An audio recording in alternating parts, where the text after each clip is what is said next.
Let's go ahead. Let's go ahead and hear my mic. Let's go ahead and open in a word of prayer, and then we're going to jump into God's Word together this morning.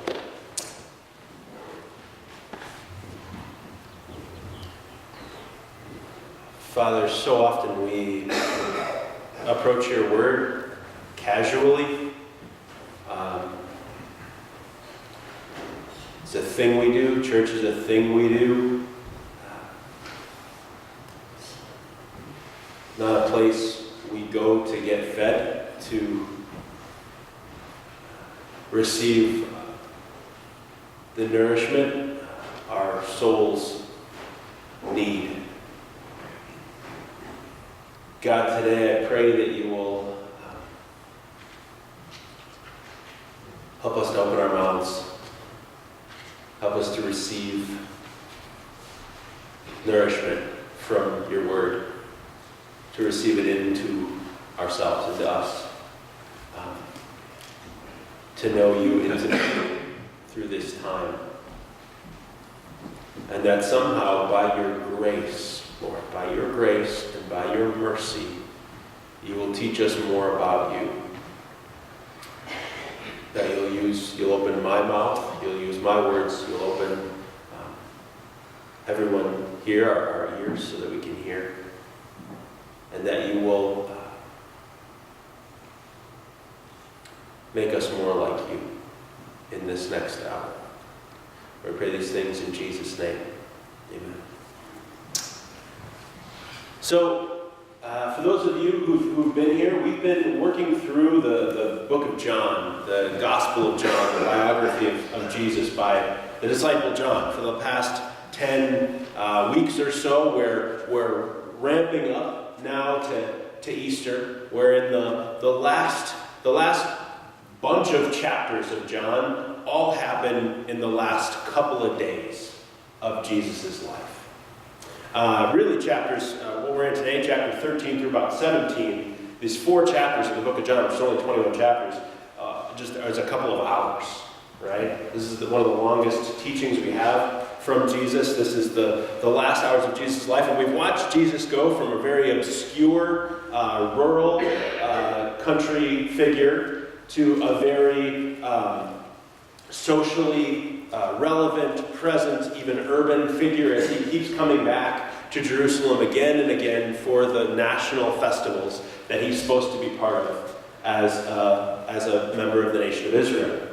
And but things have changed.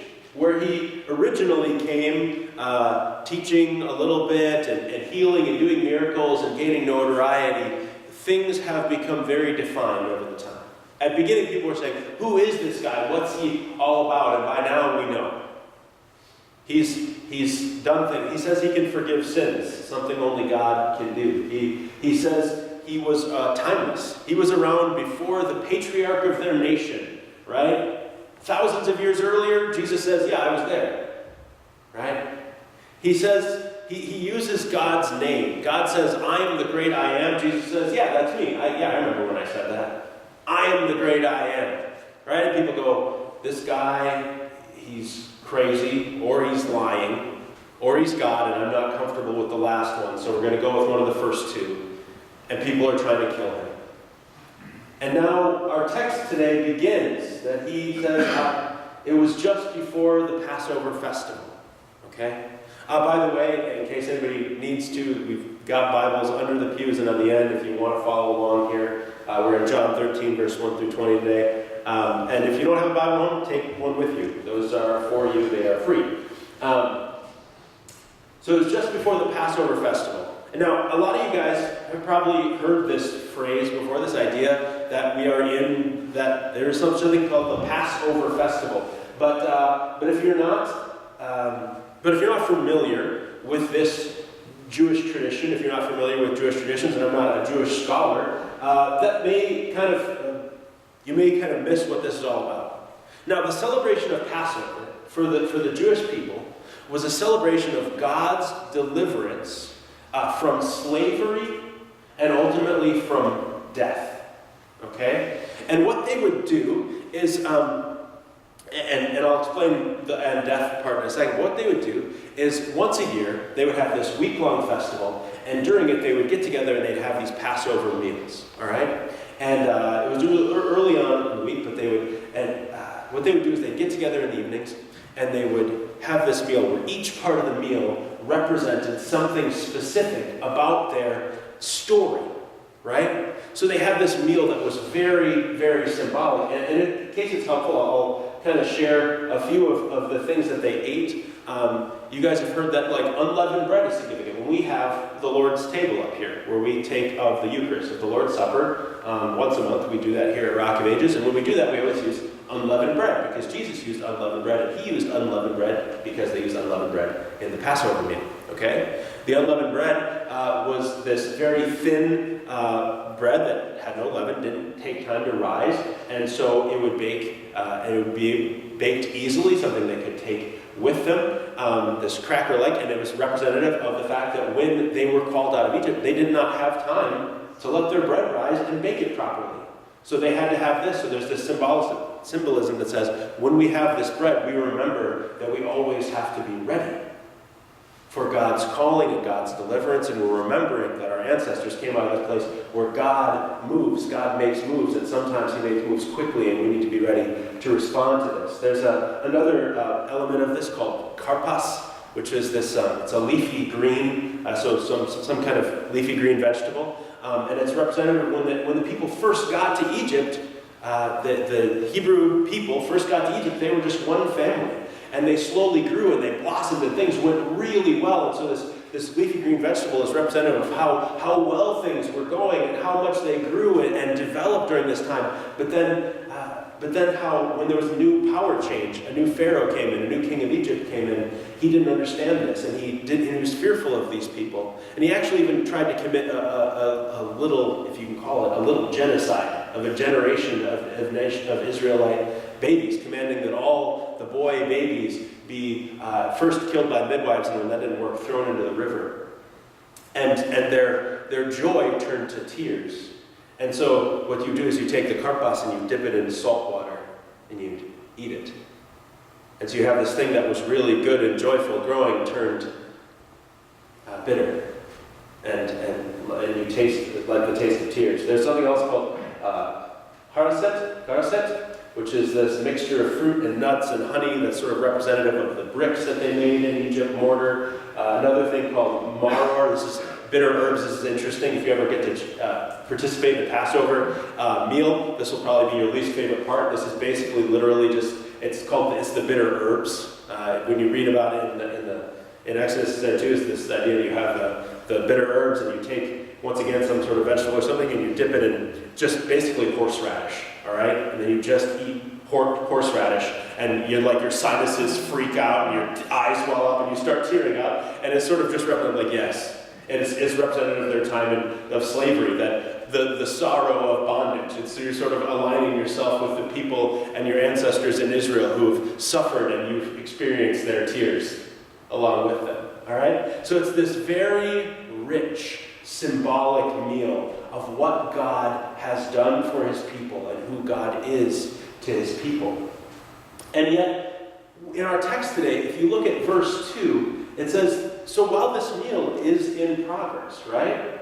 Jesus already knows that, we read that the devil had prompted Judas to betray Jesus, that Jesus knew that this was going to happen, and that he was going to go back to the Father. He was going to die, verses 2 and 3, right? And we read that Jesus knows all these things, and he's in the middle of this very deep symbolic meal, and then he changes it up. He adds something to this meal, which is not part of it, never has been part of it. He adds this element, which is not a meal at all, but we have to go, what's Jesus up to? And we read, and so he got up from the meal, took off his outer clothing, wrapped a towel around his waist. After that, he poured water into a basin and began to wash his disciples' feet, drying them with the towel that was wrapped around him. And I think this is an interesting conjunction for us, right? What would be your and so in this moment? All right? Here's Jesus, all right? I've served for 3 years in ministry. These guys have followed me, and yet I know that one of them is about to betray me to my death, that the other 11 guys who are with me, they're going to abandon me, right, during my trials and suffering, and I'm going to die. And so, he serves.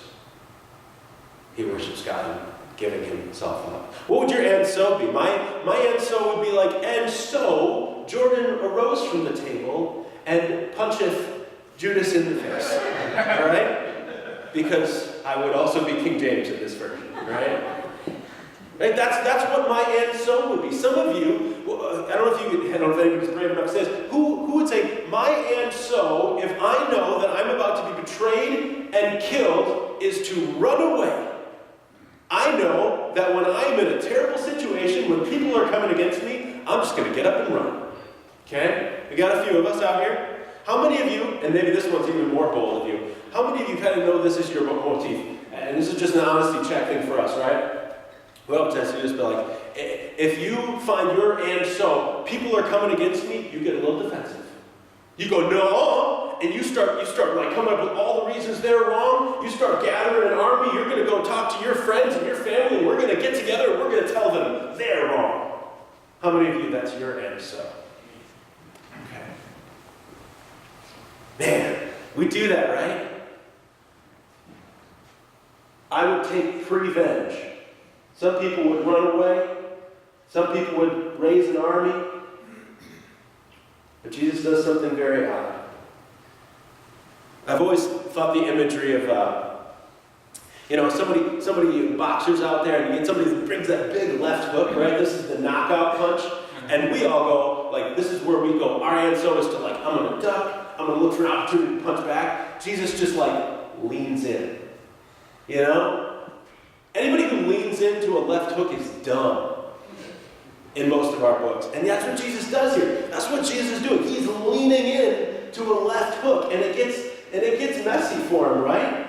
He pours water into a basin, he gets down, and he takes his robe off. And first of all, that's significant. He takes his robe off because the robe is what would distinguish him as an equal at that table. Maybe even the leader at that table, right? It's the normal dress. And what we need to understand about this servant's work, the person who puts on the servant's clothes, who goes down and washes feet, this would be reserved for the lowest servant in the household, right? Among the servants, the little runty one who nobody likes, who's the new guy, they do it, all right? And I want to put this on for a second. I want us to really feel this. This isn't just a symbolic foot washing, okay? Imagine for a second that, first of all, there's no closed-toed shoes, okay? No Nikes. No, like leather-soled shoes, nothing. Just leather, but like everybody's wearing sandals, okay? Everybody's wearing sandals, and now we're not in a driving culture. You're in a walking culture, and now you're not in a culture necessarily where there's rich farmlands all around you, but there's a lot of dirt and dust and mud, all right?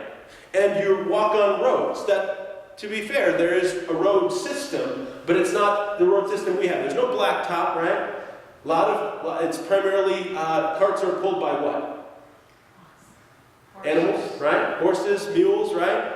And guess what? Horses and mules leave on the road, all right? They live little gifts out there too, all right?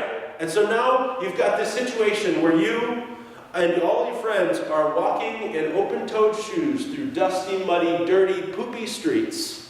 All right? And now you say, hey, who gets to wash my feet? Lucky you. Jesus, leaning into this left hook, says, I'm going to be treated like garbage and lied about and treated terribly, and tortured and murdered. I'm going to lean into this left hook. I'm going to take this fully. And he puts on his servant's garb, and he gets down, and he washes feet. And I think we have a tendency to pull away from that a little bit. This is sort of one of those Christian things So people say, oh, Jesus did foot washing. Maybe it'd be cool if we did foot washing. Has anybody ever done one, like had their feet washed? I have. Okay, let me ask the people who've done it. Did you like it?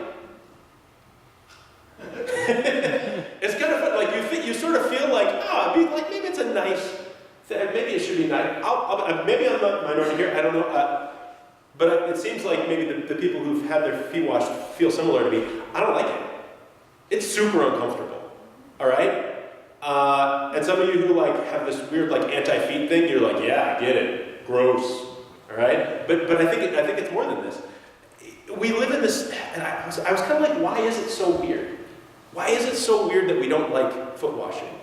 I was thinking about this week, and you can tell me if I'm wrong, but this is what I think, okay? I think it's because we spend our lives kind of having our feet hidden behind nice things, right? We cover them in fun socks and warm, fun socks, and then shoes, and even our sandals are really nice, and we sort of decorate our feet, but people don't get close to them, right?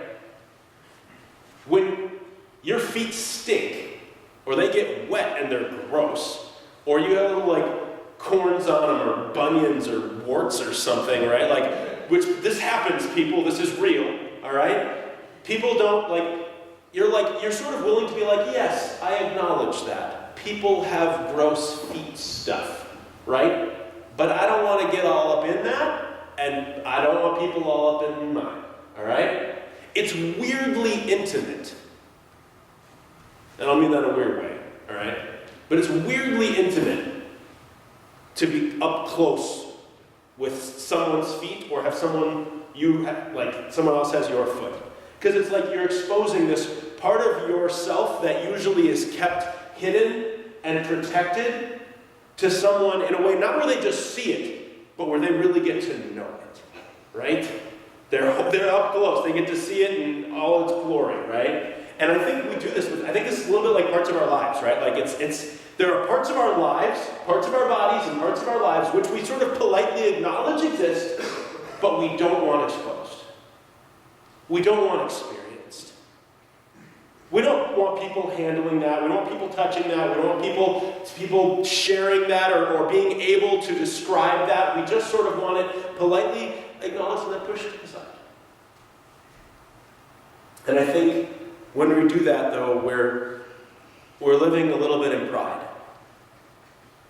We don't want people to know us. And I think there's two types of pride that are common here, and I think Peter shows us them both. The first one is this. In verse 6 or 7 or 8, you follow along here. Jesus comes to Simon Peter, and he's going to, and Peter says, Lord, are you going to wash my feet too?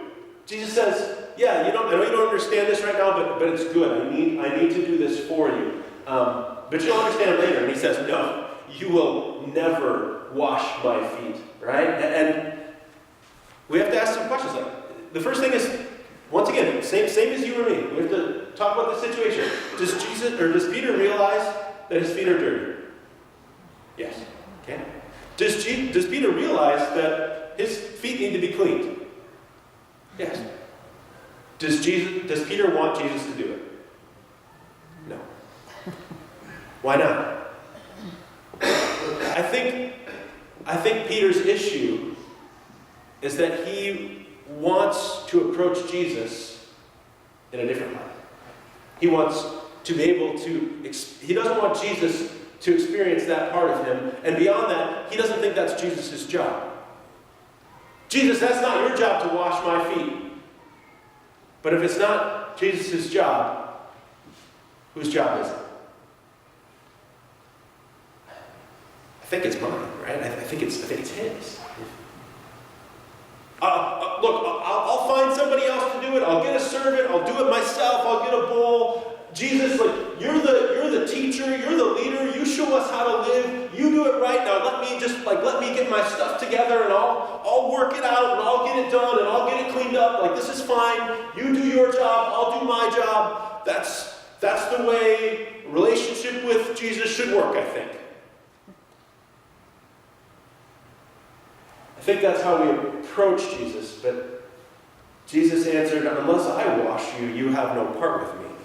And that's frustrating because it undermines religion. And I'll make a clarification. I think when I say religion, I mean the kind of religiosity that you and I are all prone to. This idea that we can clean ourselves up. That it's about figuring out the right teaching. It's about self-help. It's about working harder. It's about knowing the system so that you can get your life together, and then you'll be a good person.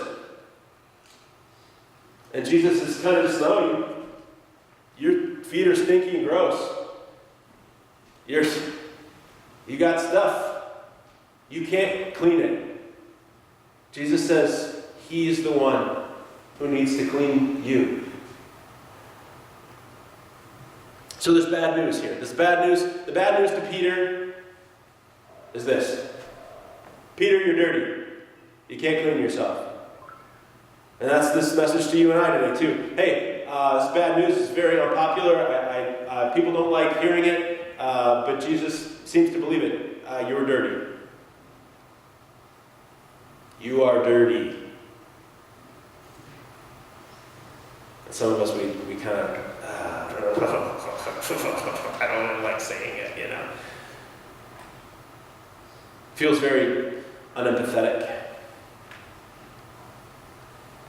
And yet, sometimes I think we do acknowledge that when God just tells us something that's true, when a doctor tells you something that's true, when your lawyer tells you something that's true, you realize they're not being mean. They're just telling you how it is. And sometimes they're doing it because they care.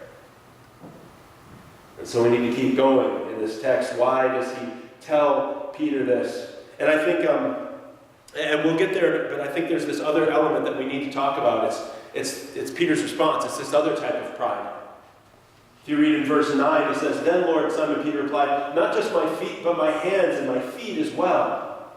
Jesus answered, 'Those who have had a bath will need to wash their feet. Their whole body is clean.'" And in this situation, I think this is the classic overcorrect, right? This is going out of the same type of pride. It's the same type of sin we see on in the first one, but it's the one who still believes I can kind of get it together. So often, when I have people, one of the first questions if anybody ever comes up to me and says, "Hey, I'm thinking about being baptized." One of the first questions I'm going to ask is why, and tell me about that. But I'm also going to ask them, have you been baptized before? And I'd say probably half the time, the answer is yeah. But I kind of fell away for a while. I screwed up. I lost it. But now I'm serious. Now I want to pull it back together. I need a second washing. I need a new one. And this time it's going to stick. It's going to be meaningful. And I'm going to make it. I'm going to buck up and I'm going to push through. All right. This is what it's going to be right this time. But But behind that belief is this special pride that says, nobody sins quite like me. I am especially dirty. I'm especially broken. All right? Everybody else, the blood of Jesus might be good enough for everybody else. Baptism might be good enough for everybody else. Just some sort of all the Jesus stuff, foot washing, that's fine for them. But I need a special kind of washing because I am particularly tainted, Jesus. You don't understand. And maybe when this first part's about baptism, this second one is also about the Christians have another practice, the Lord's table, the Lord's Supper, the Eucharist. I talked about that earlier. We do that once a month, like I said, where we take the celebration of this very meal, where Jesus said, "This is my body broken for you," talking about his death on the cross. And this is my blood shed for you, talking about his death on the cross. And saying, hey, I'm doing something special for you in this meal. It's not baptism. And you've already received all the grace you need. You're clean. You're washed. But sometimes it's good to step up before the table and to go, man, I know I'm forgiven. I know I'm clean. I know I'm washed. I know I already have all the grace I need. But Jesus is willing to meet me in a new way each time. To let me touch the bread and the wine and experience and say, hey, I'm offering it to you again. I'm gonna clean you in a new way again. And we get to reapproach God's grace and his mercy new each month and experience his grace and mercy new each month. Not because we're already clean, but he's gracious. And he gives us himself again And this is the truth we need to hear, that Jesus washes us, and then he keeps coming back to us. And this is probably important because some of us need to hear this. Jesus actually wants to wash you. Jesus not only needs to wash you, bad news, right? You're dirty. But that he wants to wash you. That he cares about you, that he loves you. He sees you in your state. And he doesn't judge you for that. He doesn't think you're a terrible person for being sinful, for struggling, for being broken, for being wrong. No, that's just true. But I love you so much. I'm going to do something about it. And I'm going to be present there. I'm not going to leave you in that, right? And then he asked this really pointed question. And I'll be honest, this was actually kind of a tough question for me to answer this week. He just says, do you understand what I've done for you? He gets up, he puts his robe back on, and says, do you understand what I've done for you? And I was kind of like, yeah, I kind of, yeah, maybe. Be a nice person, wash some feet, right? And sure, I think that's sort of true. There actually is that explanation. He says, look, yeah, I've actually set an example for you. You say I'm Lord and teacher, right? So you follow me, right? But I'm the one who's getting down and washing feet. So you can get down and wash feet too. So there's some application to this, and it's probably worth asking. Where do you serve? Where do you love others? Now we at Rock of Ages, we try to figure out ways that a community of our size and in our neighborhood can connect. And this is always an ongoing process. And so if there's things where you go, man, I think I would love to serve our community and our neighbors this way, we're always open to it. Right now, you heard about it in our announcements today. We're about to kick off our summer coffee cart. Where we just go and serve coffee and love our neighbors that way. We'd love for you to be a great part about that. Emily came on a couple years ago and just said, hey, actually this is something I'm really passionate about, I like doing, and I'm gonna lead in that. And so we're working on developing new baristas and people who want to just come and get to know our neighbors, and that's one way we can serve. We want to have an event this summer for the car show that happens, I believe, in June or July. We might have another block party. There's ways we try to serve our community, but you guys need to ask yourselves, how am I loving people around? How am I serving God's people? And how am I serving the people that God has called me to love? Is there anything tangible I'm doing in my life? And it can be as simple as I buy coffee once a week for a group of coworkers in my office.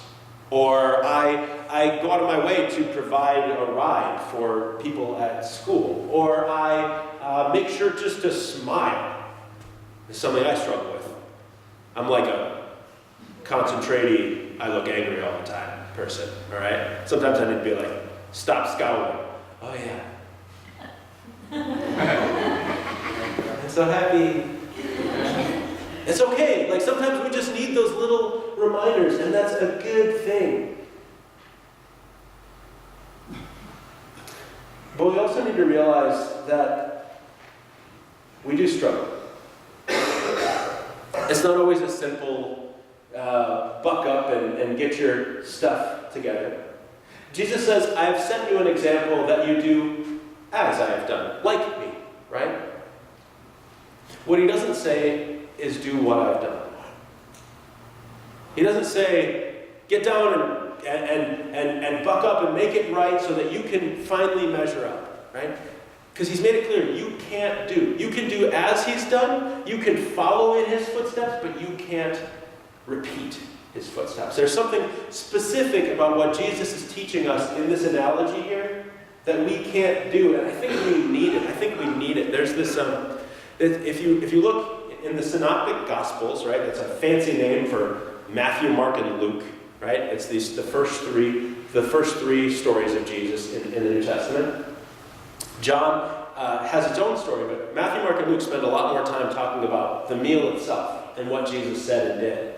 John tells us this story that was left out of those and puts it in context here. But if you go back, this is so interesting to me that so Jesus is doing this meal, talking about God's love, forgiveness, grace, deliverance, all this symbolic use of telling the story. Where have you been? What has God done? How has he met you? How will he meet you? Who is God to you now? And then he adds this part where he gets down and he washes their feet and he says, this is who God is to you. This is part of how God loves you. This is part of how God wants you to live and follow after him.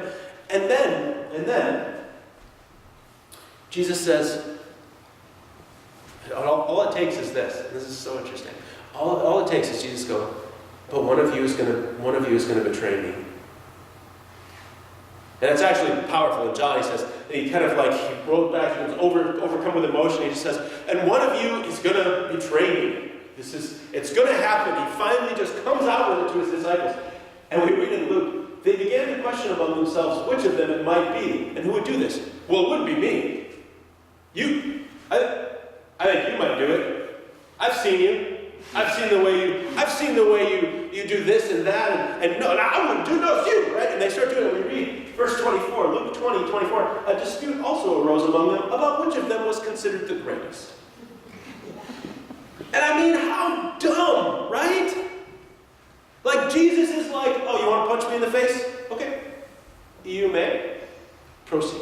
Right? He leans into the left hook. He sets himself up like a servant. He gets down. He washes feet. He gets the bowl. He gets all poopy, dirty stuff all over his hands. And he says, look, and one of you is going to betray me. I'm going to die for you. And they go, well, it wouldn't be me. I'm a pretty great guy. Man. Man. You know, gotta be honest with you for a second.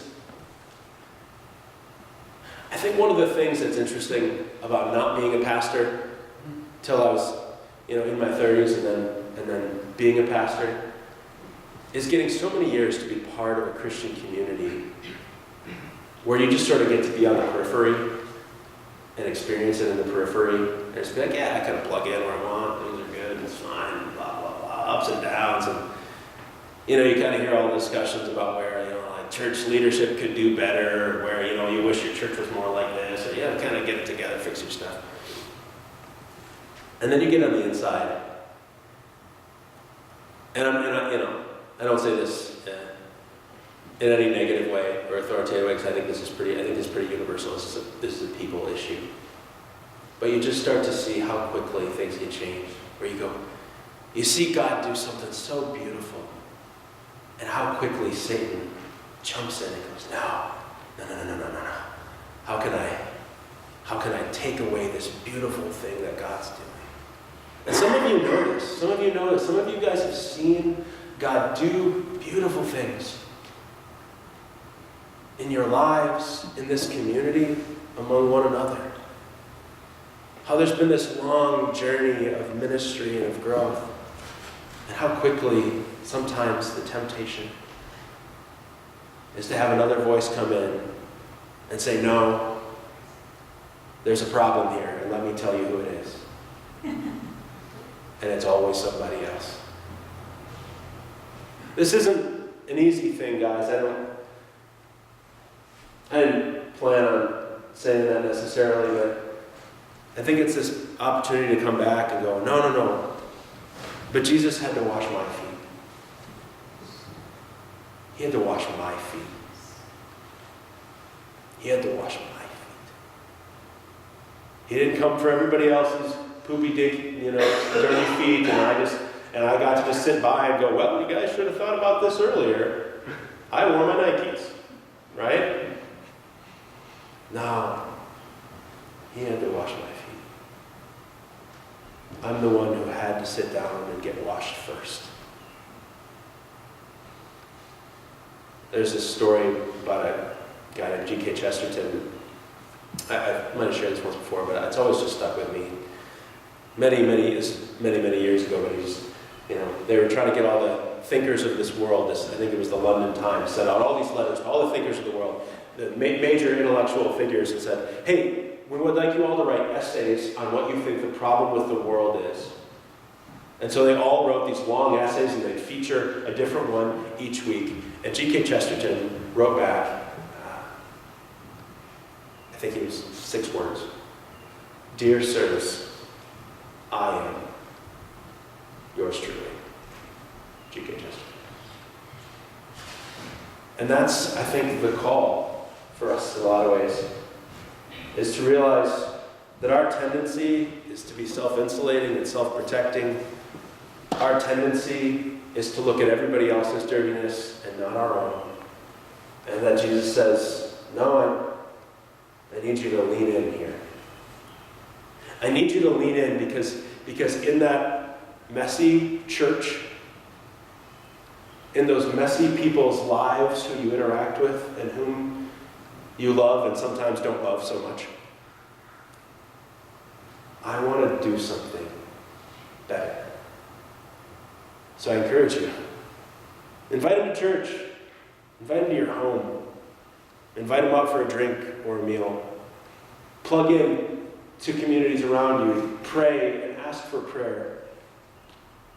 Know others and be known by them. Confess your sins and let others confess to you.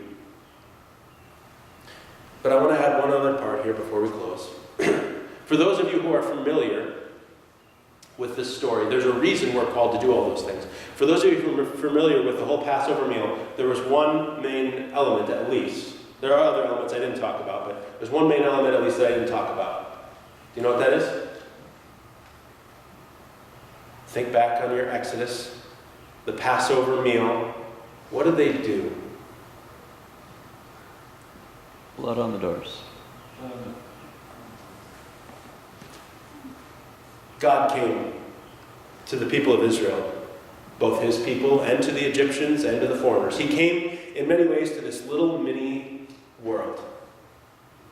And he said, I'm God, and I'm going to do some stuff here. You can either believe me or not. But at the end of it, and he brought all these plagues upon the nation. And it was all about setting the captives free from slavery. And Pharaoh kept saying, no, I'm as good as God. I'm as big as God. I won't let him go. And he had, the last curse was this, that death, the shadow of death would come. And would go over the whole nation. And unlike Pharaoh, who killed all those baby boys, God said, I'm going to give you a way out. This does not have to be your fate. What I need you to do is I need you to take a lamb. And I need you to kill it. A year-old, spotless baby lamb. Maybe that sounds a little bit morbid to us today. But what they'd do is they'd kill it, and they would eat it as part of the meal. And then they'd take the blood and they'd put it on their doorposts. And what this was a reminder of is that sin always demands death. Right? And sometimes we think about, like, it seems very legalistic, it's rules, and I know I use this analogy all the time, but it's my favorite. It's like a shadow coming into light, right? If a shadow demands to be in the presence of light, it will be eradicated, all right? So is sin in the presence of a holy God. If you have sin in you, you cannot stand in the presence of God because we cannot exist in our nature in front of him. And God says, look, I want you to be with me, I want you to be my people, but you are in sin, and there has to be, your sin demands death. It demands it. Your death. There has to be a death that comes in and takes the place and makes your way. And so what they did is they sacrificed these lambs, and the lambs, they put the blood on their doorpost, and the shadow of death passed them by. They were saved from death by the blood of the lamb. And let me ask you a question. Did you hear about there being a lamb at this Passover meal? No. And that would be weird. And I don't know if the disciples noticed it, like, hey, Jesus, where's the lamb? I need some protein. You know? I don't know what they were thinking. But as we anticipate Easter, we anticipate not only Jesus coming into Jerusalem. Next week, we're going to talk about some of his teachings. The week after that, Paul's going to talk about his arrest and crucifixion. And then on Easter, we're going to talk about his resurrection. But this is just the beginning, that he becomes the Passover lamb. Less than 24 hours from this time, Jesus is dead. He's going to be arrested this very night. And Jesus becomes the Passover lamb. And for some of you, we hear this and we hear about needing to be washed and we hear about all the stuff we should do and going and loving our neighbors and we struggle with it. But until we realize that Jesus is the Passover lamb, he's your Passover lamb, we aren't free to do it. Jesus frees us to know that we are not only forgiven of our sin once, but we are loved enough that God would cover us forever. And you have the invitation, you're invited today to trust in Jesus as the Passover lamb, to know that he has washed your feet, and out of that to go and maybe wash a few of your own. Let's pray. In the name of the Father, the Son, and the Holy Spirit, Christ, have mercy on your people. Christ, have mercy on our city. Christ, have mercy on our nation.